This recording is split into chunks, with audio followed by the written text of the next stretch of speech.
اقول لك جايب لك تاني شغل المطبخ، واسمع مني، لازم نجيب شغل المطابخ ونحطها نقف عليها نحمي رجلينا.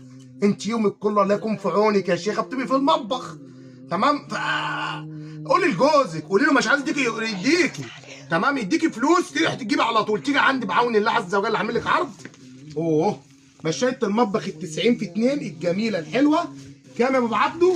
199 جنيه، يعني 199 حضرتك هتصوني تمام رجل حضرتك من البرد ومن الميه ومن الدنيا كتير انت عارفاها، في غير ان احنا نتكلم عنها تمام. نحطها كده غير المنظر الديكوري الجميل تبارك الله. بص بص بص التشكيل تمام. عايز اقول لك ملحوظه، مصنع بابل تمام في شغل المطابخ بيعمل شغل معالج ضد الميه تمام. يعني مصنع بابل بيصرف اولا الحته كلها بص بص بالاسود تمام. الشغل بتاعه الدوتس بتاعه يمسك معاك على سيراميك على بورسلين على مزايك اي حاجه تبارك الله، حاجه معالجه.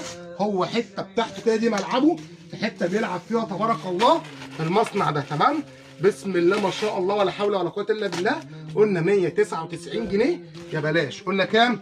199 جنيه يا بلاش. بص شويه الرسومات عاملين ازاي تبارك الله، بسم الله ما شاء الله. شويه رسومات المره دي تمام، من كتر تبارك الله الضغط على شغل المطابخ احنا اهتمينا وعملنا شويه رسومات جداد تاني.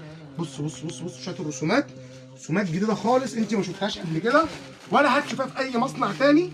دي رسومات وديزاين وخامه وفينش تخصنا احنا هنا معرض باب عبده مع مصنع بابل. بص بص بص بص عامل ايه، عامل شويه شغل تبارك الله تمام، عظمه تبارك الله. بسم الله ما شاء الله.